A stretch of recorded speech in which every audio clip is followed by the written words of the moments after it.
joining me on the Rundown with Ramon. I'm honored and excited to interview my friend Mike Michalowicz, whose name half of you know, the other name half of you are like, why should we care? That's okay. We'll get to that right now. Mike Michalowicz, God bless. Good to have you here. How you doing, brother? Ramon, God bless you, man. It's great to see you.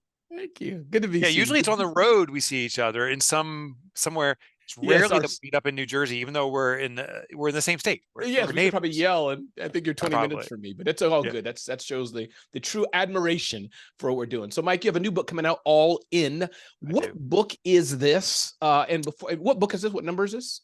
It's if you look at the stack there building up, it's that one. That's number 11. Okay, I love it. And these are all the translations that are happening, and it goes Beautiful. way down.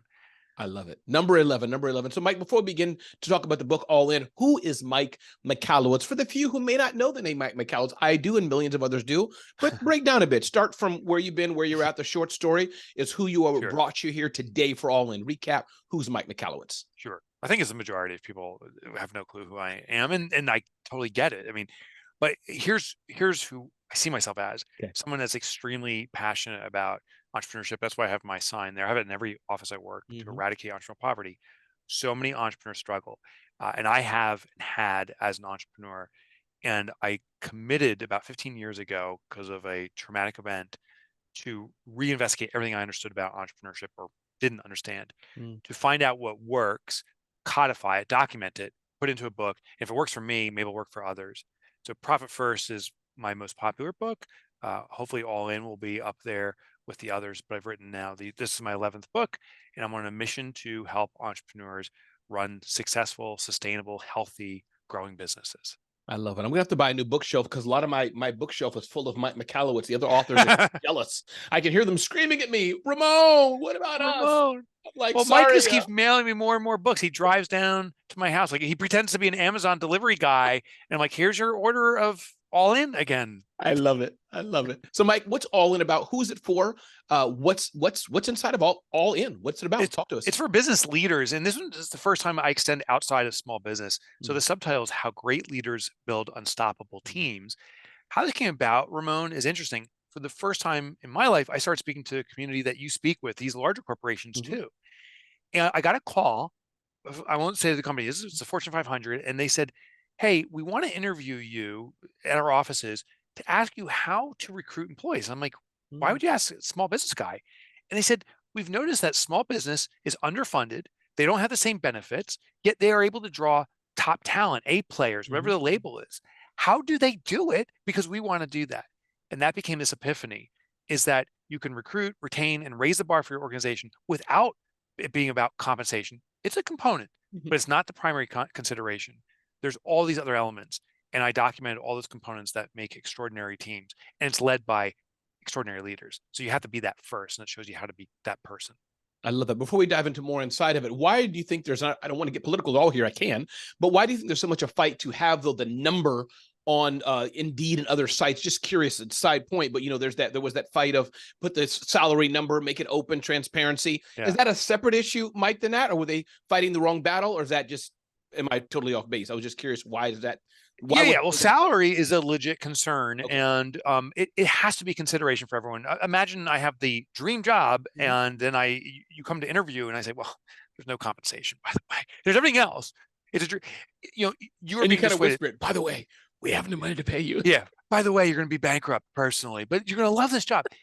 So I am a fan of putting that up front. Got it. But I'll tell you how we do it. We ran an ad on a platform, and we said, you will not achieve financial freedom here. And if that's your objective, this is not the position. We're looking for someone that does not have financial concerns, but is looking for an outlet to express themselves or something like that. So if you're a creative, for example, and you have maybe the means to fund yourself, maybe you are looking for that self-expression. The thing is to be absolutely integral in what the offer is, right up front, so that the right people can be filtered in, and the people who are not a fit can find the opportunities they're seeking elsewhere. Got it. So let's dive into maybe three components. I'm sure there's a lot of people can read All In on their own, but let's dive into three of your favorite or three things that come to mind for you. What's in All In? 3 or 4 key points that we can find there. All right, then I'll give you 4. So there's a model I talk about in the book called FASO, F-A-S-O, and I'll give you a little highlight of each. The first thing is to find the fit or the need your organization has so the right people can come to you. Mm. Generally, how we've done this historically is we try to match talent to title. I Mhm. need a CFO. I need a receptionist. Well, the reality is we don't need a CFO or receptionist. We need people to do certain tasks within that. I had a receptionist who answered the phones, greeted walk-ins when that was a thing back in the Mhm. day, Mhm. but also did data entry. She was great at a couple components. She stunk at data entry. Mhm. Um, and in the past, I would say, well, then she's not a fit. No, she is a fit. In fact, what we did is we realigned her to be a greeter on sales calls. She was a great farmer in building Mm. relationships. And our salesperson, who was great at closing deals, stunk at farming, but was amazing at tracking all the details. They became our data entry person. Match talent to task, not title. That's tip one. The Okay. next part is ability. And we all know about experiential ability. It's on the resume. If you've done in the past, you can do in the future. At least that's the belief. Some of us know about what's called innate ability, what the predictive index Mhm. and Myers-Briggs and Enneagram indicates. But there's another ability that everyone's ignoring, which is the most important. It's potential ability. What Mm. could you do in the right environment? So the question, of course, is how do you find potential ability? Well, there's an entire industry. It's a multi-billion dollar industry, almost $1 trillion industry now that uses potential analysis, and it's the sports industry. We as businesses need to translate that into our application. And here's what it is. They run camps. Mhm. I played lacrosse in high school, and I went to a lacrosse camp. I Mhm. didn't know this. Not only were they educating and helping each student athlete get better, they were tapping the right kids on the shoulder saying, come to this other field because Mm. you're demonstrating potential, and we want to see ultimately if you're a fit for the team. I didn't get tapped on the shoulder, Yeah. but I did play in college Yeah. because of that camp. I got enough Mhm. skills to play at a college, not that college. Well, we can run camps. And I'll give you a real world example. Home Please. Depot does this. Next time you take your kids, Ramon, to Home Depot to build like a birdhouse or Mhm. something, Mhm. they are teaching you how to build a birdhouse. They are ingratiating you with the store. Hopefully, you have a good experience. You buy Mhm. from them. Mhm. They're also evaluating you. If you are the most enthusiastic, if you're helping other parents build a birdhouse, they'll tap you on the shoulder and say, hey, Ramon, Mm. you really show skills here. Have you ever considered working at Home Depot? You're our type of people. Workshops. Basically, it's an opportunity for people to expand their skills and behind the scenes are being evaluated for if they qualify for your organization. Mhm. Two more real quick. Please. Uh, People need to serve dreams that satisfy their own objectives, their own Mhm. initiatives. I came out of my office and said, hey, our company's going to achieve $10 million in revenue and we're going to crush the competition. No one got excited. I'm like, this is the big rah-rah speech. My assistant, my assistant at the time, Patty, said, Mike, that's your dream. What about mine? Mm. And I said, well, what is it? She's like, I'd like to learn Spanish. And someone else wanted to buy a house. Someone else wanted to move to a new location. Once I realized we all have our independent dreams, we need to lock arms and serve all the dreams, not just the owner's dream. And my job is not to buy someone a house. My job is not to teach someone Spanish, but it's to keep that dream at the forefront, saying, how can we get you learning Spanish? How can you buy that first house of yours? And maybe as an employer, I can offer some flexibility in the schedule. Maybe I have someone in my network that can support them. But my job is to keep the dream in front of them Mm. and know that it's just as important to me as it is to them. And that way, my dream will be just as important to them as it is to me. That's called dream or vision alignment. Mm. Mm. And the last thing is ownership. Every company I meet, regardless of the size of the company, says, I wish my employees would act like owners. I hear it over and over again. Well, you can do this by deploying something that was studied in the 80s and then abandoned. Well, it's psychological ownership.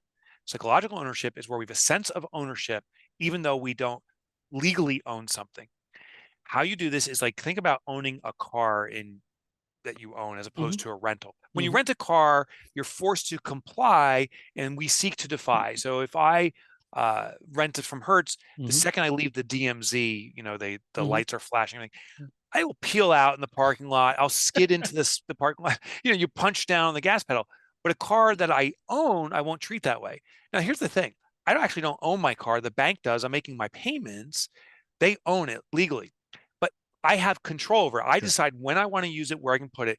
I have intimate knowledge of it. I know the details of working, and I can personalize it. I can Mhm. put my own spin on it, dice on the mirror or something. Mhm. In people's jobs, if you are telling them this is what you must do or else, Mm. that you're forcing them to comply and they will seek to defy. Instead, if you want them to flourish, you must nourish. Give them an opportunity to personalize things. Give them a sense of control. Hey, we want you to be responsible for our inventory. How would you want to see this functioning? How can you make it your own? And when people sense ownership and control over things, they start to feel they own it, and then they care for it the most. That's how you get employees acting like owners. I love it. One other thing I want to ask you, Mike, is that when you think about All In, so this is a book for leaders, correct? Primarily, this is one of Mike's first books for business leaders. How do I start to implement this, Mike? I read All In, or I'm doing okay. Let's say I'm not a horrible boss. I'm doing okay. I'm reading All In. Where do I start? Do I hire a business coach? Is it just being more intentional, or is it a couple things? Yeah, it starts off with intentionality, but there is something you can do starting immediately, and it's having one-on-one meetings with your team members. And I suggest doing it at least once every 2 weeks, maybe even weekly, which sounds like an absurd number of meetings. But most business owners leaders meet with their team once a year at review time, and it's usually a correction process. You did these things great, you did that thing wrong, you got to fix that. On a weekly basis, you can simply check in and say, how are things going? This is where the micro connections or corrections happen. And these meetings could be 5-10 minutes. How are things going? It can be a little bit longer. But now, instead of trying to make these massive adjustments, which rarely work, we're constantly staying in sync with people. Lives change. The expectations change. And if you're meeting weekly, and we do it in our office, it actually is less burdensome than meeting, once a year or once every couple of years. I love it. I'm guessing this meetup also, Mike, it helps you hear things you normally wouldn't hear, meaning that you don't have to have a long meeting for me. Hey, Mike, how are things going? I'm all right. Ooh. And either immediately or in the back of your head, I noted that, Mike, I noticed this when I have lunch. Is that kind of where this could go as well? The short meeting, but then you can read the person quickly and know he or she needs more attention, or great, things are great, let's keep going, if that makes sense. That's exactly right. That's exactly right. What we found is, I would say upwards of 80% of the meetings ultimately become just about personal connection and 20% about business. It's not always that way, but it does trigger things. And, as our personal life goes, so does our business life, and vice versa. And I'm not asking you to force intimacy, but it will happen through natural dialogue, and people will reveal things that perhaps you can be of service to that will let them perform better at the office. I love it. Mike Michalowicz, one more time, the name, well, it's a very simple name, but the name of the book, one more time. The name of the book is called All In, How Great Leaders Build Unstoppable Teams. I love it. Mike Michalowicz, anything I didn't ask you that you wanted to share before we go, but this has been great, and I can't wait to share this with the Zone of Genius audience. Anything else I didn't ask you? I think you've asked everything. I think the question is maybe the size of the business that can deploy this. Okay. We've tested this out with micro enterprise, like the one person business who has some remote contractors, and these techniques work. And we've deployed it now with a Fortune 500, and it works, and everything in between. It's not about the size, it's about the interest of empowering your team. I love it. Mike Michalowicz, thanks for being here today. His new book, All In. My name is Ramon Ray, zoneofgenius.com. This is The Rundown with Ramon.